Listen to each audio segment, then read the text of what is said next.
Welcome into 101 Sports. Today we're going to be doing our college football week 4 predictions. We got some really good games this weekend, so I'm excited for that, and let's get into it. But first, let's just show how we've been doing this year.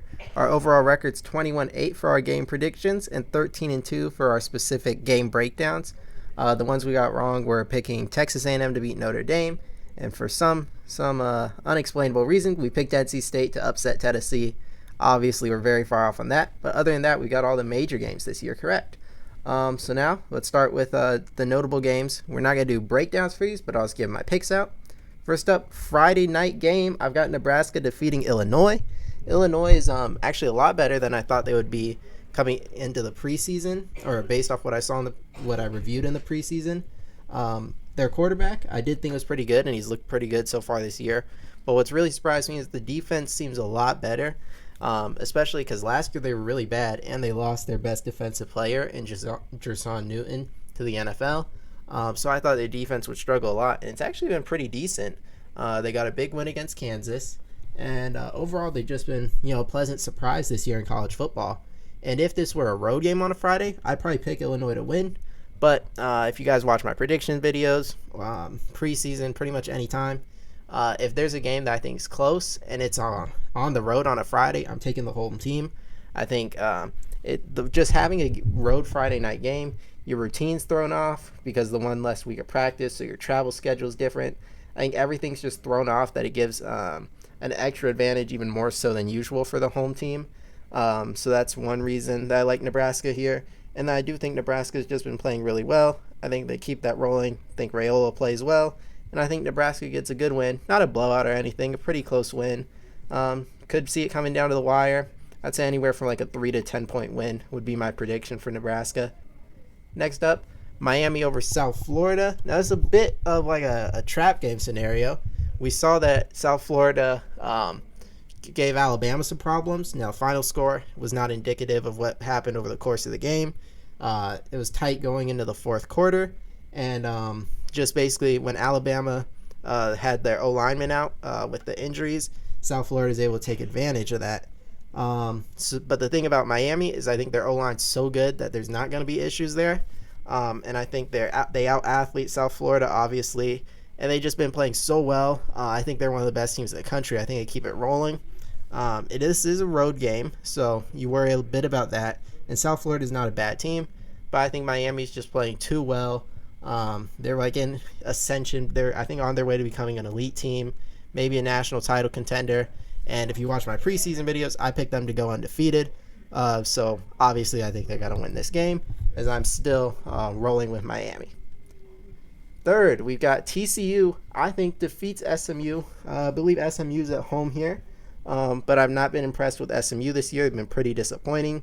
At quarterback, Preston Stone has been benched and replaced with Jennings, who I know Stone's had his struggles this year, but I kind of liked Stone over Jennings. They lost to BYU, who maybe BYU's just better than expected, as they look pretty decent this year. But they also struggle with Nevada, who I don't think is very good. And TCU, I think, is pretty solid. Now, they let me down last week because I picked them to beat UCF, and they led the whole game until like 30 seconds left and then blew it. UCF got a game-winning touchdown drive. TCU still had a chance with the field goal but missed, so that was frustrating for my picks. But I think I'm going with them again this week. I like Josh Hoover. Savion Williams has been very, very good at receiver. I think they put up points. I think SMU's offense struggles again in this game, and I would go TCU something like 35-21, something like that. But I like TCU to get the big road win. All right, and we got Boston College, I think, defeats Michigan State. Michigan State's still undefeated, and I think they are definitely one of the weaker undefeated teams left in the sport. I watched them play Florida Atlantic. They were terrible, but still won because Florida Atlantic was also bad. Aiden Childs had a lot of turnovers. I think he'll have a couple more this game. I think Boston College acts pretty good. I know they beat Florida State, and that's not as impressive as would have seemed in the preseason when the AP had Florida State top 10. But Boston College, they also just competed with Missouri, jumped out to the early lead, and I think Missouri, I have them in my top 10. So that was impressive to me because I didn't think they would be able to, even though they ended up losing the game and Missouri came back, I didn't think they'd be able to even jump out to the early lead or compete with Missouri as well as they did. So I think Boston College is a pretty good team. I think Castellano's a good quarterback, and I think they're able to beat Michigan State relatively easily. So yeah, I don't think it's going to be like a great game. I think Boston College wins it by at least 10. And final game before we get into the game breakdowns, I've got Kansas State defeating BYU. Like I mentioned BYU earlier, they've been better than I expected so far because they were able to beat SMU, which I didn't see coming. And Kansas State's also been a little bit better than I thought. I thought the game against Arizona was going to be much closer, but Kansas State dominated. I also thought Kansas State was going to lose to Tulane, and they won that game. So Kansas State's been better than I thought they would. So has BYU. What does concern me about this late night game on the road certainly seems like a spot you could get upset, especially with Kansas State. Even though they've been better than I expected, they've mainly been good running the ball. There's still a lot of questions with the passing game, and the BYU defense has been pretty solid. They held SMU to 15, Wyoming to 14 last week, but Wyoming, not a very good team. SMU, questionable. So how good are they really? It's still up in the air. So I think it's actually going to be a tight game, though. It was pretty tough for me to pick. I do think Avery Johnson's the difference here. I think Kansas State just has a big edge at quarterback. And I do think establishing a run game, which I'm very confident in Kansas State to do because of how good DJ Giddens is and Avery Johnson being a threat with his legs, I think it's enough to give them open up the passing game. I think Kansas State wins this one from 3 to 7 points. Let's go Kansas State 28-23. So, first game we're predicting here, the NC State Wolfpack are traveling to Death Valley to take on the Clemson Tigers. Clemson is a pretty significant favorite here, primarily because starting quarterback Grayson McCall for NC State is out. I don't believe the injury's been disclosed, but he will not be starting at quarterback. We'll talk about that more in a second. And Clemson would be favored anyway, but that's a pretty, whenever a starting quarterback goes out, obviously a very big deal. But we can get into the keys to the game now. And the first one we're going to talk about is this Clemson offense for real? And kind of going along that, just like which version, because you play Georgia and your offense is bad. There's no way around that. Klubnik struggled. There were people, who were already saying you need to move on from Klubnik, give someone else a shot. And then if you followed the channel at all, I did not follow that school of thought. I said I was buying Clemson stock and I still thought they would make the college football playoff. And then you come out against App State and have maybe the best offensive performance in Clemson football's history. I mean, just absolutely ridiculous what they did in the first half.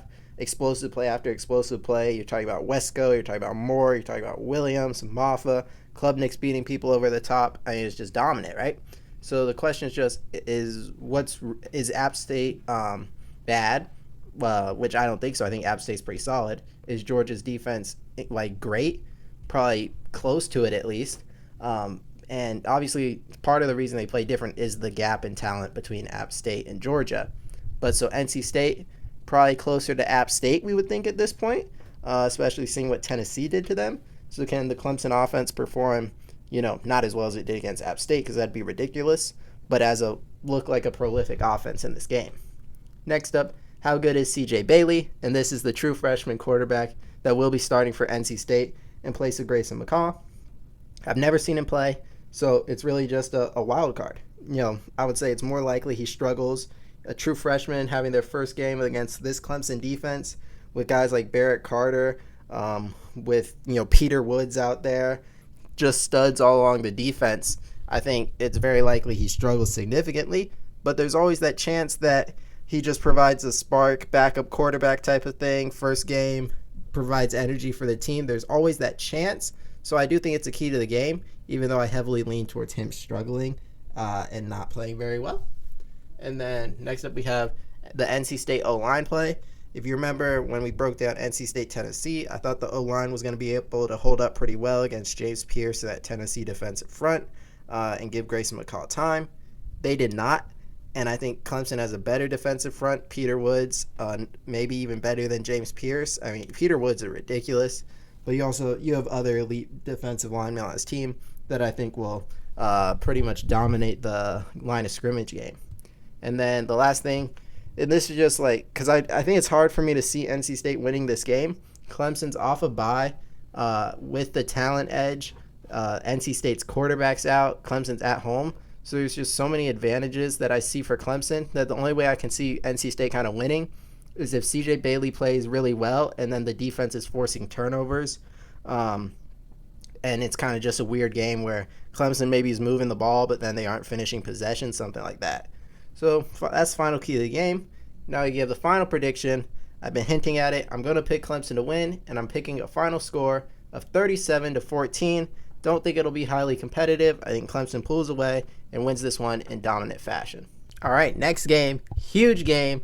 I'm really excited for this one. USC is traveling up to Ann Arbor, Michigan. We're going to see USC in the big house, not in the Rose Bowl. You know, this would make sense if we were seeing Michigan USC playing in Pasadena, old Big Ten, Pac-12 type of deal. But no, we get a conference game with USC traveling to Michigan. Now, I'm not a fan of conference realignment, but I can't deny I'm looking forward to this one. Let's get right into the keys to the game. First one I have is, what is this Michigan game plan going to be? Because I was expecting, when I broke down Michigan, I think you look at Davis Warren won the job, and that clearly meant there were limitations at quarterback. Not that Davis Warren was terrible, but he was clearly a limited guy. So I thought, because even when they had J.J. McCarthy, who I think has tons of talent. I mean, he was picked top 10 in the NFL. He's just an extremely talented guy. Even with the quarterback with all the capabilities of McCarthy, they were still just run. And when we absolutely need it, J.J. can make the plays for us. But they're not going to lean on that. They're not going to rely on that. But now, this year, it seemed like they came out and wanted to just put games in Davis Warren's hand. His hands, I mean. And I think that's just, a strategy that's meant to fail. I don't see how it would work. And maybe it's because the offensive line has struggled, but I just think they've been throwing the ball too much. And if they're going to try to play that way against USC, I don't think it bodes well for them at all. And next up, can Alex Orji provide a spark? Davis Warren has been benched in favor of Alex Orji, more the dual threat. Not sure about the throwing ability of him, though, because if he was good at throwing the ball, he probably would have won the job, right? But I do think he clearly adds a run element at the QB position that maybe helps with some read options, maybe opens up some running lanes for Edwards and Mullings, and allows Michigan to get back to that run-heavy style offense. They're like, maybe if Davis Warren isn't throwing the ball well, may as well go all in on running with our running quarterback. So I actually kind of like the switch a little bit. And I think it bodes well for signifying Michigan's going to play a more physical brand of football, more run heavy. And then how good is USC on defense, or are they actually really good? Because they just shut out Utah State a couple weeks ago, and then Utah State kind of challenged Utah. And I know Cam Rising was out, but Cam Rising doesn't play defense. And the Utah State, they put up some points. It wasn't crazy, but USC shut them out. So this defense might actually be above average. It might be good, which the talk has always been, can Lincoln Riley get average defense? He might have a good one.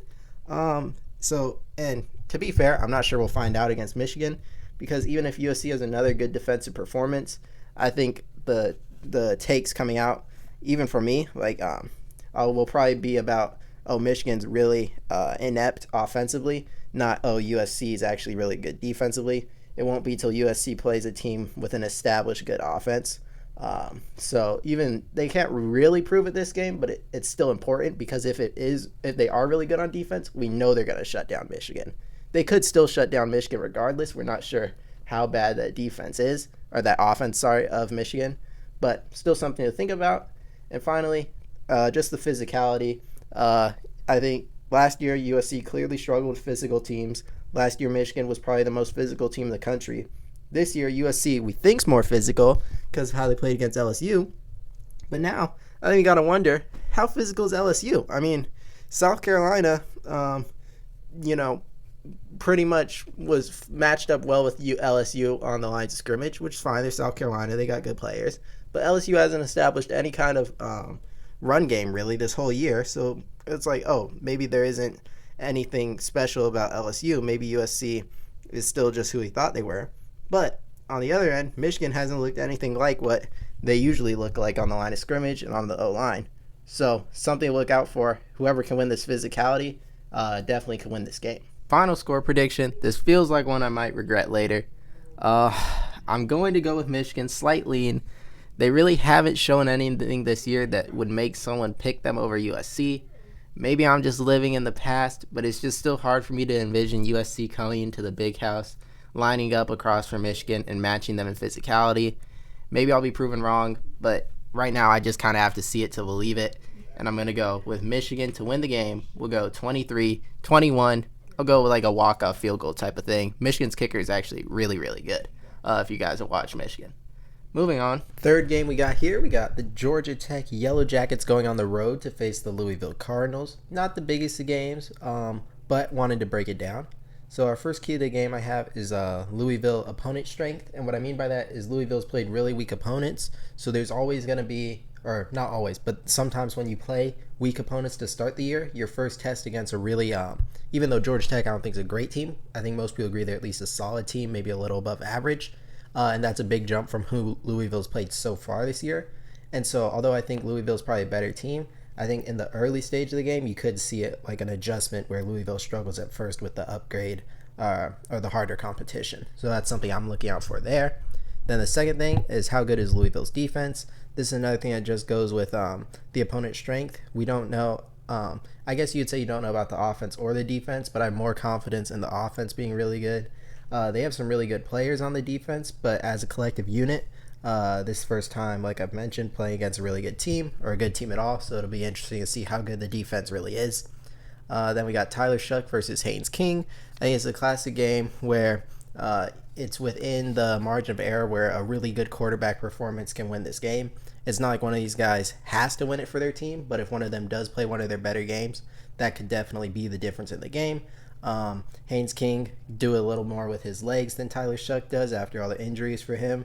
Shough can still move around a little bit, but he's more a pocket passer at this point for the most part, but he's very good at it.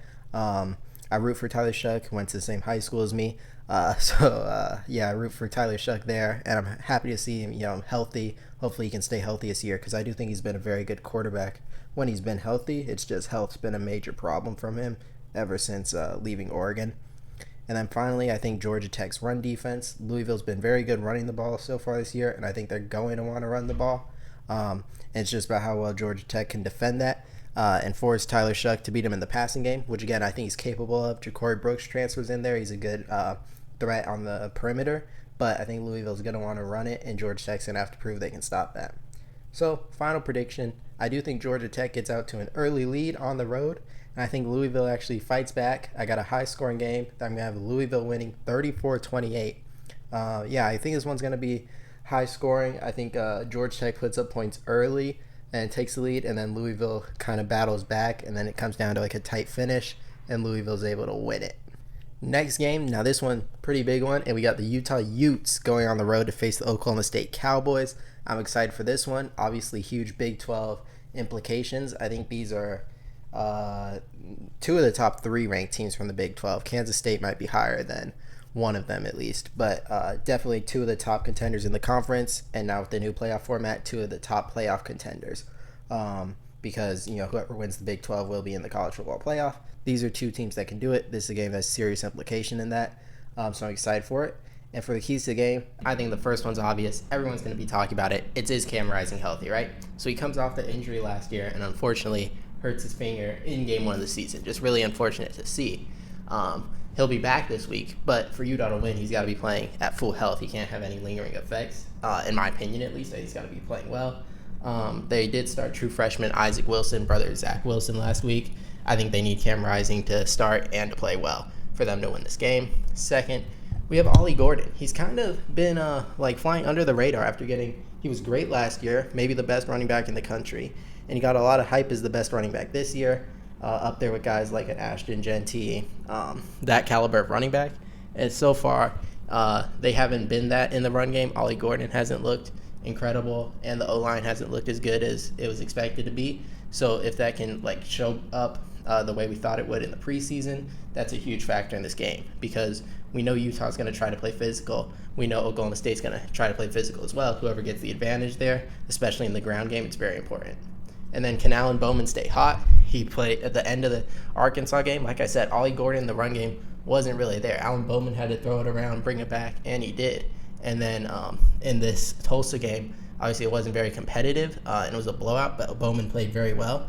And he's got to keep up this streak of playing well, not turn the ball over, because last year it was turnover machine, so he can't do that. And if he can continue his hot streak without turning the ball over, definitely gives Oklahoma State a good chance to win this game. Finally, I think special teams and turnovers, this just feels like the kind of game that's going to be a grinded out, Kyle Whittingham versus Mike Gundy, well-coached teams who, they're going to try to play really physical, no crazy talent, like no, five-star recruits really, but they're well-coached. And whoever, they're going to try to get advantages any way they can. So if someone can get, a blocked punt or a good return or force a fumble, that kind of thing can make all the difference in a tight game like this. And even though Oklahoma State's at home and they've been playing well, I think Cam Rising leads Utah to a big win, tight game. I'm going 24-21. Give me Utah. Final game we're breaking down here, it's college game day. It's the biggest game of the day. Right up Michigan USC, maybe some people think, but I think this is the biggest game of the day. It's Oklahoma's debut in the SEC play. It's Jackson Arnold. It's Nico Iamaleava. May have butchered that, but let's get into the keys of the game. So the first one I have here is will the Oklahoma offense click? Obviously, there have been some struggles. Most notably, they struggled severely against Houston, and then even against Tulane, it clicked early, and it looked like, they're rolling now. And then the second half, it faltered, slowed down. It looked more like it did in the Houston game. So can they get what they found in the first half against Tulane for the whole game? They should have mostly healthy wide receiver core up through this year. Mainly Deion Burks, who is their number one, has been healthy, but guys like Nick Anderson, who was great last year, didn't play last week. Jaleel Farouk's been banged up. So just getting a fully healthy receiving core, or at least mostly healthy, is a huge boost for Jackson Arnold in this Oklahoma offense. And I think it kind of will click. I think we've seen the progression, and I don't think it's going to hit max out on this Saturday, but I do think it's continuously getting better and will continue to do so. Now, there's a chance it doesn't look that much better because they're playing a tougher opponent, but if they play as well as they did against Tulane, against Tennessee, if the output looks the same, that means they're improving because Tennessee's better defensively. And then I have Arnold versus Iamaleava. Obviously they were both highly touted recruits. Nico, five-star freshman was a five-star quarterback. Jackson Arnold as well, both in their second season now. And I think Nico's looked better up to this point. He looks just incredible. He's got the size, he's fast, huge arm. You can just see all the talent. And Arnold, I think you can see the talent. He's more mobile than I realized previously. Pretty good with his legs. But I think you've seen, and Nico's made some mistakes too. You saw in the NC State game some interceptions that didn't end up costing them. But Arnold's mistakes, I think, have been more magnified because Oklahoma's games have been a little bit tighter. But both are young guys with extreme talent, but can make some mistakes. And whoever's able to limit those mistakes, maximize the upside, minimize the downside, could lead their team to victory. And then can the Oklahoma O-line hold up? And this, when I predicted the NC State game, I predicted the NC State O-line to be able to keep James Pierce and the Tennessee defensive line in check. They did not at all. James Pierce wrecked them. The whole Tennessee D-line wrecked them. And Oklahoma's O-line in the preseason had a lot of question marks. I think it's been okay so far, but it's going to have to give a really good performance on Saturday against a Tennessee defense that's been really good. And then, Tennessee, the weakness is supposed to be their secondary, but even that hasn't looked like a weakness really. And Oklahoma's strength should be on the perimeter, but it hasn't been as good as I thought it would be. So in the preseason on paper, I thought, Oklahoma can exploit this Tennessee secondary. But one, they can't do that at all if they don't have time to pass. And then the other thing is Oklahoma's got to play to their potential in the passing game. And my final key of the game is this Oklahoma defense, because it's weird to say, but Oklahoma's been kind of getting carried by their defense.